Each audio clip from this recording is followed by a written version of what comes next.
로마서 16장 16절 말씀을 통해서 서로 문안하십시오라는 제목으로 함께 은혜를 나누기를 원합니다. 예. 자, 사람을 바꾸는 것은 사람이다라는 말이 있습니다. 왜냐하면 인간은 태어날 때부터 다른 사람의 도움과 보호를 반드시 필요로 하는 의존적 존재이기 때문입니다. 인간은 다양한 사람과 관계를 맺어가면서 살아갈 수밖에 없습니다. 따라서 인간관계만큼 인생에 커다란 영향을 미치는 것은 아마 없지 않을까 생각합니다. 태어나면서부터 시작되는 이 사람과의 관계는 삶이 끝나는 그날까지 우리를 따라옵니다. 그렇기 때문에 사람과 관계를 맺어야 합니까? 사람과 만남을 가져야 합니까? 관계를 맺어야 이 땅에서 살 수 있습니까? 라는 소극적이고 수동적인 질문보다는 관계를 맺지 않으면 살아갈 수 없는 이 인생에서 사람과의 관계를 어떻게 건강하게 맺어갈 것인가? 사람과의 관계를 우리가 어떻게 받아들일 것인가? 와 같은 좀 더 적극적이고 능동적인 질문을 우리 스스로에게 해야 하지 않을까 생각합니다.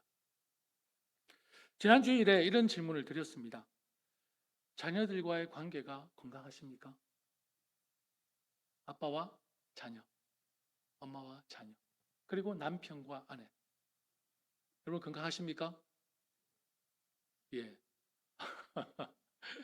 여러분 스스로에게 한번 질문을 던져보시기를 바랍니다. 오늘도 여러분에게 질문 하나 드리겠습니다. 하나님 안에서 영적 가족 공동체인 우리 서로는 관계가 어떻습니까? 건강하십니까? 안녕하십니까? 소리는 계속 죽어가고 있습니다. 만족하십니까? 만족하십니까? 네, 좀 진지하게 설문조사를 한번 해봐야 될 것 같습니다. 이렇게 지금 관계가 어떤지. 예. 정서적으로 건강한 관계를 형성한 사람과 정서적으로 건강한 관계를 맺지 못한 사람, 이 두 사람의 인생의 삶의 질은 확연하게 차이가 드러날 것입니다. 어떤 설문조사를 봤습니다. 10,000명의 사람에게 당신이 성공하지 못한 이유는 무엇입니까? 라고 질문을 했습니다. 10,000명입니다. 엄청 많은 숫자죠. 그런데 뜻밖의 결과가 나왔습니다. 성공하는데 전문적인 지식이나 기술과 지능은 몇 프로 영향을 주었을까요? 몇 프로 영향을 주었을까요? 놀라지 마십시오. 일부 예배 때는 두 분이 깜짝 놀라시더라고요. 15%밖에 영향을 주지 않는다고 합니다. 성공하는 인생에 있어서 전문적인 지식, 그리고 기술, 지능은 15%밖에 영향을 주지 않습니다. 그러면 나머지 85%는 무엇이라고 생각하십니까? 무엇일까요? 원만하지 않은 인간 관계를 뽑았습니다. 사람들이 내가 성공하지 못한 이유가 전문적인 지식이 없어서가 아니라, 뭔가 지능이 없어서가 아니라, 기술이 없어서가 아니라 원만하지 못한 인간관계 때문이라는 것입니다. 그리고 미국의 보스턴 대학에서 실시한 연구가 있습니다. 성공과 출세의 가장 중요한 요인이 무엇인지 알아보기 위해서 7세 어린이 450명을 대상으로 몇 년을 추적 조사를 했냐? 40년을 추적 조사를 했답니다. 450명의 7세 아이들의 지능, 그리고 정서적인 능력, 부모들의 사회 경제적 지위 등을 포함해서 모든 요인들의 비교 분석이 이루어진 후에 연구팀이 내린 결론이 있습니다. 그 결론은 성공에는 정서 능력이 가장 중요하다는 결론입니다. 부모의 사회적 지위가 아니라, 아이들의 지능이 아니라 정서 능력이라는 것입니다. 정서 능력이 무엇입니까? 다른 사람과 잘 어울리는 능력입니다. 그리고 자기의 감정을 조절할 수 있는 능력입니다. 실패와 좌절을 대하는 긍정적인 태도를 바로 정서 능력이라고 합니다. 결국 보스턴 대학의 조사에 의해서도 성공의 가장 중요한 요인은 뭡니까? 대인 관계 능력이라는 사실을 확인하고 있습니다. 그만큼 관계가 인생에 있어서 너무나도 중요하다는 것입니다. 사회적으로 인정받고 성공한 사람들도 다른 사람들의 의견에 집중하고 공감할 줄 알며 하찮다고 생각할 만한 작은 일도 소홀히 하지 않고 잘 챙겨서 여러 사람과 좋은 관계를 맺는다고 합니다. 인생에서 성공한 사람들, 그리고 인정받는 사람들. 곧 대인관계 능력이 곧 자기 관리이며 나아가 성공하는 인생이라는 것입니다. 인생은 관계는 인생이라고 해도 과언이 아닌 너무나도 중요한 이 사람과 사람 사이의 관계의 시작, 여러분 출발점이 무엇이라고 생각하십니까? 바로 인사입니다. 인사는 인간 삶에서 가장 기본이 되는 것으로 너무나 중요한 소통 수단의 첫걸음입니다. 인사의 사전적 의미는 처음 만나는 사람끼리 서로 이름을 물으며 자기를 소개하는 것이라고 정의하고 있지만 여러분 이보다 더 큰 의미를 가지고 있습니다. 인사는 상대방에 대한 존중하는 마음인데요. 인사는 상대방에 대한 호감을 드러내는 표시라고 합니다. 그리고 인사는 즐겁고 명랑한 사회생활과 원만한 대인관계의 기초라고 말하고 있습니다. 그리고 인사는 인간관계의 시작이고 끝입니다. 처음 만나서 인사하죠. 헤어질 때 어떻게 합니까? 욕하십니까? 인사하시죠. 인사는 마음의 문을 여는 열쇠라고 합니다. 인사는 그 사람의 인격과 교양을 표현하는 수단이라고 합니다. 그렇기 때문에 바른 자세로 진심을 담아 밝은 미소를 가지고 인사를 해야 합니다. 이런 기사를 봤습니다. 인사만 잘해도 교회 호감도가 60%를 넘긴다라는 기사였습니다. 어떻게 여러분 이 기사에 동의하십니까? 인사만 잘해도 교회 호감도가 60%를 넘긴다는 것입니다. 우리 교회는 어떻습니까? 서로 인사를 잘하고 계십니까? 인사를 잘하고 계신다고 생각하십니까? 정말요? 그럼 이 질문은 어떨까요? 제가 드리는 질문의 의도는 주중에 주일만 아니라 주중에도 월, 화, 수, 목, 금, 토 주중에도 우리가 서로 인사하고 서로 무난하고 있냐라는 것입니다. 서로 그리스도 안에서 가족과 같이 친절하고 따뜻하고 서로 돌보고 서로 섬김으로 서로 인사하는 서로 무난하는 우리 교회가 맞습니까? 갑자기 대답이 사라졌네요.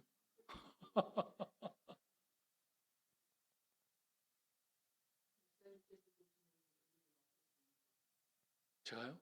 모르겠습니다.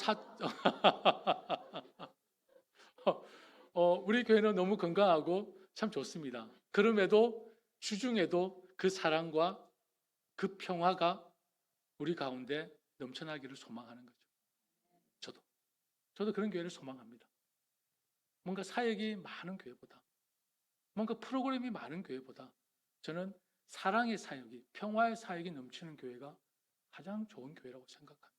왜냐하면 예수님이 하신 그 사역이 하나님과 우리의 담을 허무신 사역, 그게 평화의 사역이고 화해의 사역이지 않습니까?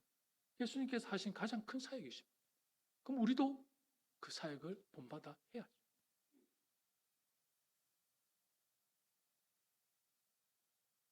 여러분, 영적인 삶에서 우리가 교회를 섬기고 교회 생활을 하면서 가장 중요한 관계는 무엇보다 첫 번째 하나님과 나의 관계입니다. 그리고 두 번째는 형제와 자매, 자매와 자매, 형제와 형제, 바로 성도와의 관계입니다. 여러분, 교회는요, 이 두 관계로 세워지고 성장하는 것입니다.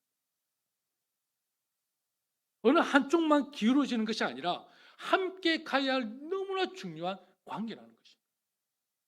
하나님과의 관계가 돈독하다면 우리 형제와 자매와의 관계도 돈독해야 하는 것입니다. 하나님과의 나의 관계가 친밀하다면 형제와 자매와의 관계도 친밀해야 그게 찐 사랑이라는 거죠. 찐 관계라는 거죠. 여러분, 인사를 잘 하지 않는 나라가 어떤 나라인 줄 아십니까? 한국 나라랍니다. 인사를 잘 하지 않는 나라, 한국. 여러분, 왜 그렇다고 생각하십니까? 한국은요, 인사를 어떻게 인식하고 있냐? 밑에 사람, 어린 사람이 먼저 하는 것이라고 인식하고 있습니다. 여러분 생각은 어떻습니까? 한국 사람들의 이런 인식은 어디서부터 나왔을까요? 아마 유교 문화에서 나오지 않았을까? 유교 문화가 이어져서 군대 사회로, 그죠? 군대 생활로, 아마 학교 생활로 이어진 것이 아닐까 생각합니다. 지금은 많이 달라졌지만 인사를 우리는 조금 강제적이고 형식적인 부분으로 배운 것 같습니다. 한국 사회. 여러분, 무난하다, 인사하다가 처음에 무슨 의미라고 말씀을 드렸습니까? 인사는 상대방에 대한 존재를 인정하고 존중하는 반가움의 표현이라고 말씀을 드렸습니다. 인간관계의 첫걸음이자 기초이며 예절의 기본이며 자기 자신의 됨됨이를 드러내는 마음가짐의 외적 표현이 바로 인사입니다. 인사. 그러니 인사는 누가 먼저 하는 것입니까? 인사는 누가 먼저 하는 거죠? 예? 내가 먼저 하는 것입니까? 아니, 먼저 본 사람이 먼저 하면 되는 것입니다.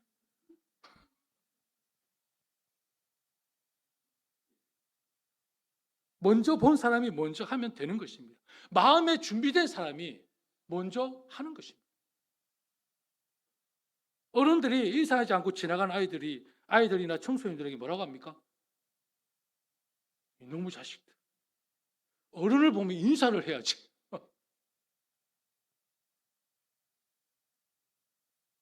라는 말을 우리 어릴 때는 자주 들었습니다. 요즘도 그렇게 하시는 분들이 있을지 모르겠습니다. 여러분, 요즘 아이들 옛날에 그 아이들이 아닙니다. 잘못했다간 신문이나 인터넷 기사에 올라옵니다. 어르신들 조심하십시오. 요즘 아이들 무섭습니다. 물론 아이들이, 청소년들이 어른을 보고 먼저 다가와서 웃어주고 인사를 하면 참 예쁘고 사랑스럽습니다. 그런데 아이들이 그렇게 다가와서 인사하는 것이 지금 그들에게는 쉽지 않습니다. 그렇다면 어떻게 하면 됩니까? 어른이 먼저 다가가서 인사해주면 좋지 않습니까? 이게 아름다운 모습이라고 저는 생각합니다. 요즘 아이들이 인사를 안 하는 이유가 있다고 합니다. 그 이유 중에 하나가 인사를 잘 받아주지 않는답니다. 인사를 제대로 받아주지 않으면 먼저 인사를 한 사람이 얼마나 민망하고 인사 괜히 했네. 후회스럽지 않겠습니까? 특히 교회 안에서 인사를 했는데 인사를 받아주지 않거나 손을 내밀었는데 본척 만척 한다면 또한 얼마나 무안하겠습니까? 누군가 내게 표현을 해오면 눈으로든 표정으로든 입으로든 몸짓으로든 반응을 해주는 게 정상입니다. 반응을 하지 않는다는 것은 무시하다는 뜻입니다. 그러면 서로 소통이 끊어져 오해가 생기고 관계도 어려워집니다. 그래서 잘 모르는 사람이라도 가벼운 몸짓으로 인사하고 웃는 표정을 주고 받아야 하는 것입니다. 처음부터 아는 사람이 어디 있겠습니까? 인사를 나누면 아는 사람이 되는 것입니다. 우리가 잘 아는 말씀, 사랑장이라고 불리는 고린도전서 13장 4절에 이런 말씀이 있습니다. 사랑은 친절합니다. 사랑은 교만하지 않습니다. 그리고 일본의 여성 작가이자 미우라 아야코라는 사람은 신실한 크리스천인데 이런 얘기를 했습니다. 오늘 내가 만나는 사람은 하나님께서 내게 책임지라고 맡겨주신 사람이다 라고 고백을 합니다.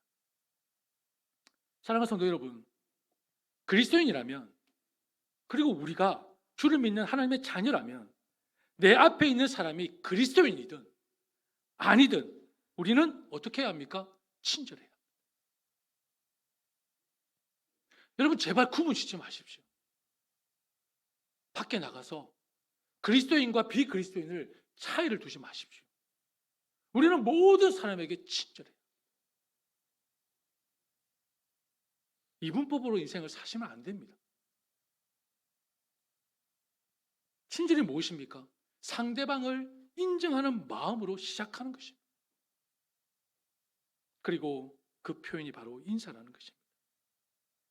특히 교회 안에서 이루어진 믿음의 관계인 우리는 상대방을 존중하는 마음을 목소리로, 표정으로, 몸짓으로 적극적으로 표현해야 합니다.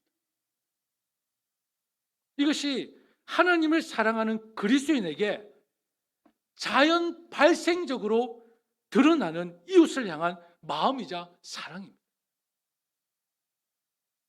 하나님을 찐으로 여러분들이 사랑하신다면, 여러분이 정말 찐으로 하나님이 살아계심을 믿는다면 내 옆에 형제, 자매와 같은 이웃에게도 자연스럽게 찐 사랑, 찐 마음이 자연 발생적으로 드러나야 합니다.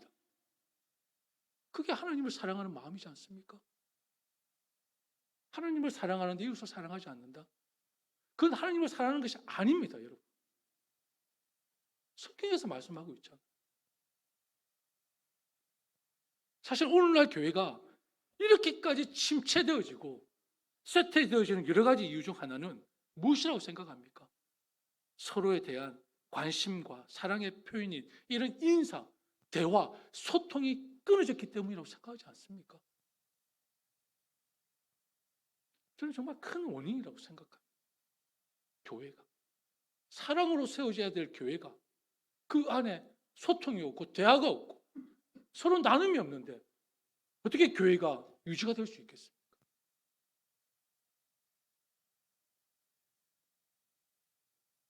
오래전에 공부했던 상담책을 우연히 설교 때문에 뒤적여 봤습니다. 가족 상담에 대한 책인데 27개 국가에서 18,000여 가정을 대상으로 실시한 연구 결과가 있습니다. 이 연구 결과에서 건강하고 행복한 순기능 가정의 6가지 특징이 발견되었는데 그 결과가 모두 성경의 원리와 일치했다는 것입니다. 그런데 그 중에 가장 중요한 두 기능이 있는데 그 두 기능이 바로 이겁니다. 건강한 가정은 긍정적이고 바람직한 의사소통을 한다는 것입니다. 이게 무슨 말입니까? 자신의 말을 잘 듣고 서로 말을 잘 듣고 자신의 생각이나 자신의 욕구나 자신의 감정을 표현하는데 능숙하다는 것입니다. 여기에 쌓아두는 것이 아니라. 그리고 건강한 가정은 가족이 정기적으로, 기억하십시오. 정기적으로 뭡니까? 의도적으로 서로 감사와 애정을 표현한다는 것입니다.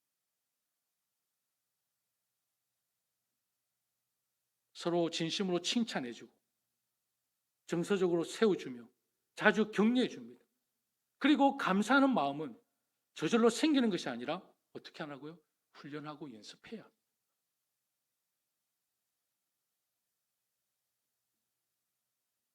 여러분, 이 세상에 가장 표현력이 뛰어난 사람이 누군지 아십니까? 누군지 아십니까? 하나님이십니다. 하나님이 표현이 가장 뛰어나세요. 근데 가장 표현이 뛰어나지 못한 사람이 누군지 아십니까? 목사입니다. 참 아이러니하지 않나요? 저희 아버님도 목사님이셨지만 정말 표현이 없으셨습니다. 앞에서는 사랑하라, 격려하라, 칭찬하라, 위로하라 말씀을 선포하시면서 유교적인 집안에 살아오시다 보니 참 표현이 힘드시더라고요.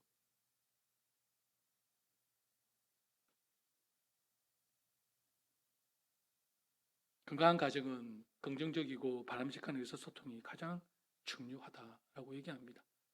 여러분, 가정이 갖는 특징과 교회가 갖는 특징이 다르지 않습니다. 오늘날 가정이 깨어지는 이유, 교회가 깨어지는 이유는 아마도 이러한 건강한 기능들이 사라졌거나 사라지고 있기 때문일 것입니다. 여러분, 정서적 이혼이라는 말을 들어보셨습니까? 정서적 이혼이라는 말을 들어보셨습니까? 정서적 이혼이 무엇입니까? 이혼은 하지 않았지만 대화나 소통 없이 사는 가정. 정서적 이혼 상태라고 합니다. 체면이나 여러 가지 이유로 이혼은 하지 못하고 한 지붕 아래에서 각자의 삶을 살고 있는 것, 정서적 이혼 상태입니다. 이런 정서적 이혼 상태인 가정이 여러분 의외로 많다고 합니다. 정상적인 가정보다 2배가 된다고 합니다. 심각하죠. 불행 그 자체입니다. 한 지붕에 살고 있는데 정서적으로 이혼 상태라면 얼마나 불행합니까? 여러분, 마음으로 정서적 이혼 상태인지 한번 테스트를 해보십시오. 몇 가지 테스트하는 것이 있더라고요. 몇 가지 다 가져왔는데요. 하루 대화 15분 이하. 근데 전제가 있습니다. 생존에 관련된 대화는 제외. 뭐 밥 먹자, 뭐 자자, 이거는 제외. 하루 대화 15분 이하. 그리고 배우자가 집에 들어오든지 말든지 솔직히 관심이 없다. 그리고 배우자보다 자녀가 더 좋다. 참 마음이 아프네. 그리고 집이 재미가 없다. 그리고요, 배우자에게 전화 오면 짜증난다.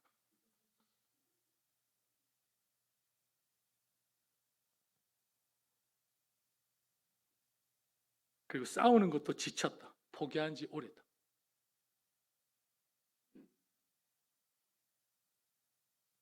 여러분의 가정은 어떻습니까?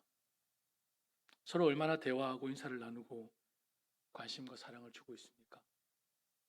믿음의 관계인 우리, 영적 가족인 우리는 어떻습니까? 교회 안에서만 형제요, 자매요 한다면 우리 교회는 건강한 교회라고 말할 수 있을까요? 주일만 나와서 형제로서 자매로서 관계를 맺는다면 우리 교회는 건강한 교회일까요?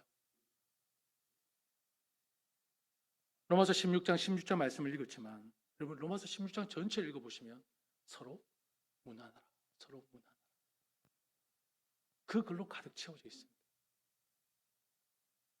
사도 바울은 로마서 전체를 통해 복음이 무엇인지 자세하게 풀어주고 있습니다. 로마서 16장을 통해서 복음이 무엇인지, 그리고 율법과 행위가 아니라 오직 믿음으로 의롭게 된다는 진리를 가르쳐 줍니다. 그리고 예수 그리스도를 믿는 성도는 성령 안에서 어떻게 살아가야 하는지 말씀하고 있습니다. 16장 로마서를 마치면서 서로 문안하라, 서로 인사하라는 말을 반복하면서 로마서의 대단원을 끝내고 있습니다. 20명, 20명 이상의 형제와 자매들을 소개하면서 그리스도 예수를 위해 나와 함께 일하는 동력자에게 문안하라. 집에서 모이는 교회에도 문안하라. 나의 사랑하는 친구에게도 문안하라. 여러분을 위해 수고를 많이 한 자에게 문안하라. 친애하는 내 교우에게 문안하라. 그리스도를 위해 무척 고생을 많이 한 자에게 문안하라. 주님을 위해 애쓴 자에게 문안하라. 주님을 위해서 특별히 수고한 사랑한 자에게 문안하라. 뛰어난 주님의 일꾼에게 문안하라. 그리고 그들과 함께 있는 다른 교우들에게 문안하라. 그러면서 오늘 16절 말씀에 거룩한 입맞춤으로 서로 인사하십시오. 그리스도의 모든 교회가 여러분에게 문안합니다. 라고 말합니다.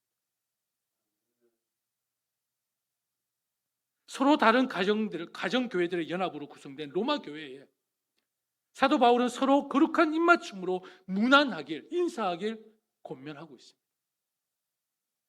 그리스도 예수 안에서 로마 교회뿐만 아니라 다른 지역에 있는 모든 그리스도의 교회가 함께 문안한다라고 또한 얘기합니다. 여러분, 문안하다라는 단어는 여러분 신약 성경에 거의 한 60회 정도가 나옵니다. 그런데 그 중에 41번, 41번 사도 바울이 쓴 서신서에 기록되어져 있습니다.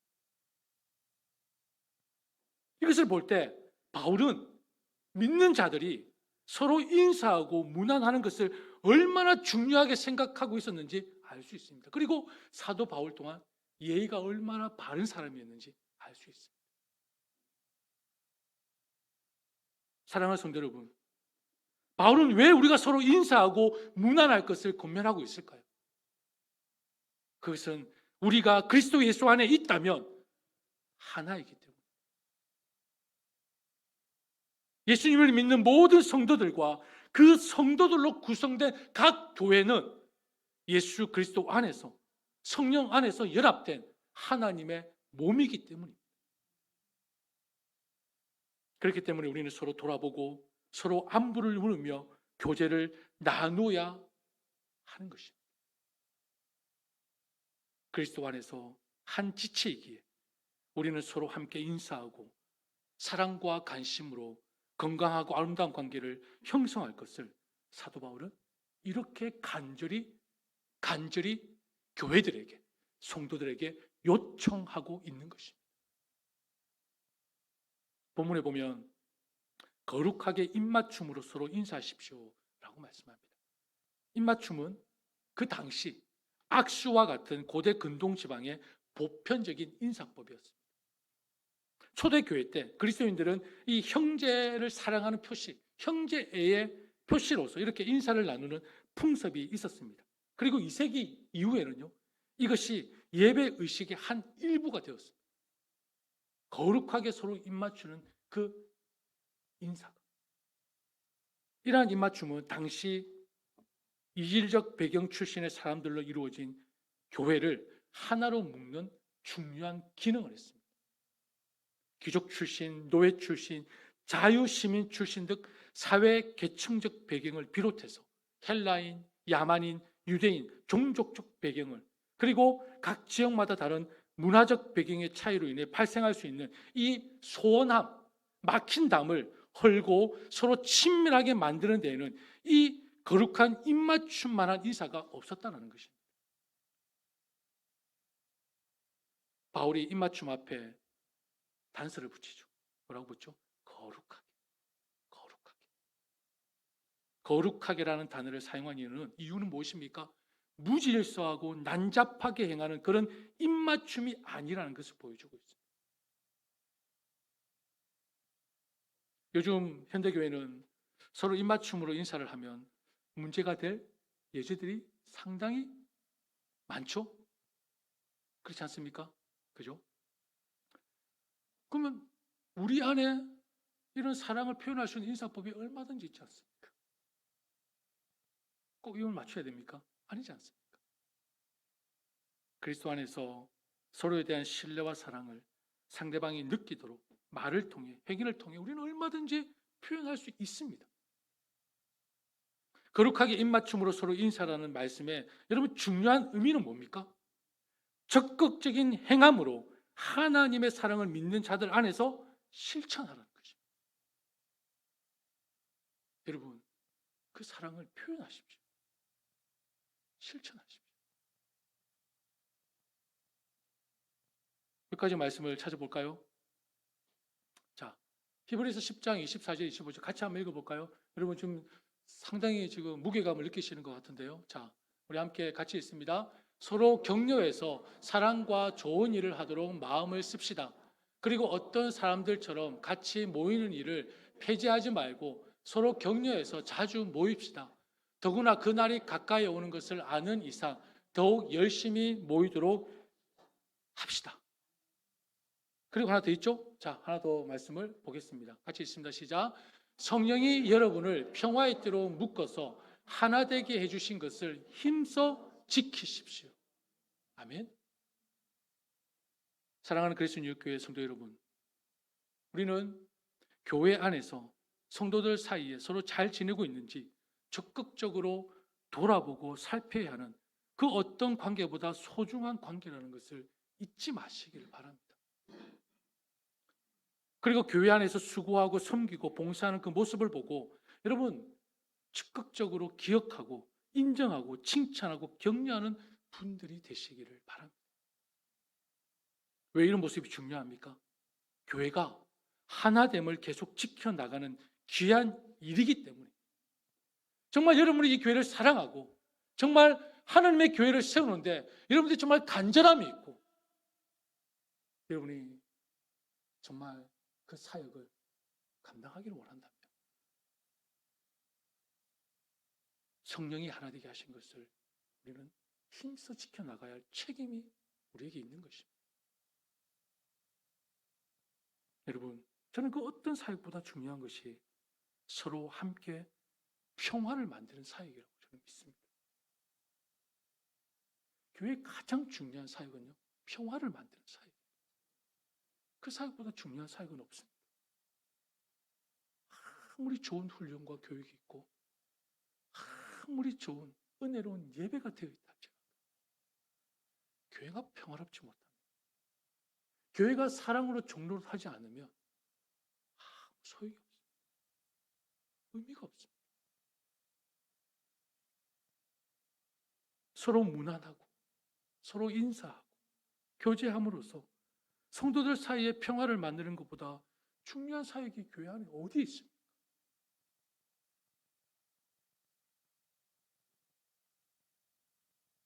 하나님과 나 사이에 막힌 담을 허무셔서 화해케 하신 예수님의 사역이 오늘 바로 저와 여러분이 가정에서, 교회에서, 사회에서 해야 할 가장 중요한 사역이라는 것을 잊지 마십시오.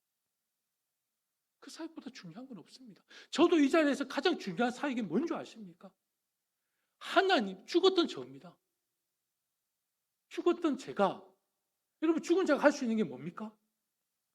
스팅키. 썩는 내밖에 안 납니다. 죽은 자는. 우리 죽었던 자들이었습니다. 죽었던 자가 사랑할 수 있습니까? 죽었던 자가 믿을 수 있습니까? 죽었던 자가 예배할 수 있습니까? 찬양할 수 있습니까? 죽었던 자는 아무것도 못합니다. 그냥 썩은 시체입니다. 냄새만 날 뿐입니다. 그런 우리였습니다. 그런 우리가 예수님이 구원해 주셨어요. 예수님이 우리를 구원해 주셨다니까요. 예수님. 어떻게 해요? 자신이 죽으셔서 우리를 구원해 주셨어요. 그 구원이 뭡니까? 하나님과 나 사이에 막혔던 그 담을 허물어 주신 거예요. 예수님이 하나님과 나의 평화를 위해 대신 죽어 주신 것입니다. 여러분, 그보다 중요한 사역이 있습니까?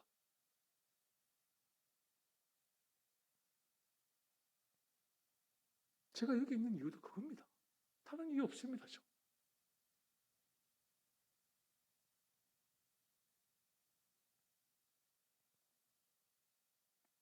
예수님의 그 사역이 우리를 어떻게 했습니까? 새롭게 태어나게 했습니다.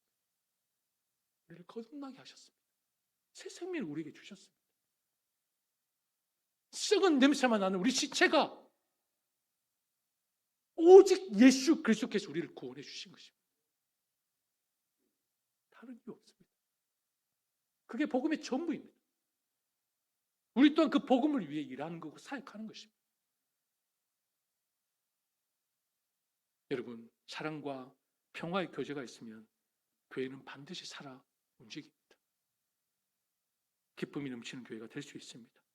교회 안에 교제가 견고하고 풍성하고 따뜻하면 교회는 살아 움직이게 되어 있다는 것입니다. 만일 교회가 냉랭하고 진정한 사랑과 평화의 교제가 없다면 여러분, 그 교회는 죽어가는 교회, 병든 교회입니다. 성도의 가장 중요한 책임은 바로 성령이 하나 되게 하신 것을 힘써 지켜 나가는 것입니다. 교회 안에 아름답고 영광스러운 성도의 교제를 세워가는 것, 곧 교회의 핵심 사역이며, 그리고 저와 여러분의 책임이라는 것을 잊지 마시고 서로 인사하고 서로 돌아보고 서로 사랑하고 서로 격려하고 서로 위로하는 저와 여러분이 되어 이 땅의 찐 교회, 제가 오늘 찐이라는 단어를 왜 이렇게 많이 쓰는지 모르겠습니다. 찐 교회, 갑자기 영탁이 생각이 나네요. 이제 찐 교회, 하나님이 원하시는 진정한 교회를 세우시기를 축복합니다. 여러분, 마지막으로 핸드폰 한번 꺼내보시겠습니까? 스마트폰. 자, 스마트폰. 여러분이 오늘 예배 중에 스마트폰을 쓸 수 있는 기회를 드리겠습니다. 스마트폰을 딱 꺼내셔서요, 여러분의 그 형제를 사랑하고 자매를 사랑하는 그 마음을 빨리 카톡이나 뭐 메시지로 빨리 한 번씩 날리시기를 바랍니다. 그래서 이렇게 형제 자매 여러분 진정으로 사랑합니다. 축복합니다. 함께 해주셔서 감사합니다. 핸드폰 있으시면 한번 빨리 좀 날려보십시오. 저도 한번 날려보겠습니다. 이럴 때 우리가 핸드폰을 사용하면 얼마나 유익하겠습니까? 그죠? 맨날 유튜브만 보지 마시고. 예. 예. 오, 좋습니다. 예. 지금 카톡이 날아가고 있습니까? 예. 아, 제가 처음으로 예배 중에 이렇게 스마트폰을 사용하는 게 제 인생이 처음인 것 같습니다. 근데 예배를 준비하면서 이런 의미로 우리가 참 핸드폰을 좀 사용하면 어떨까? 그죠?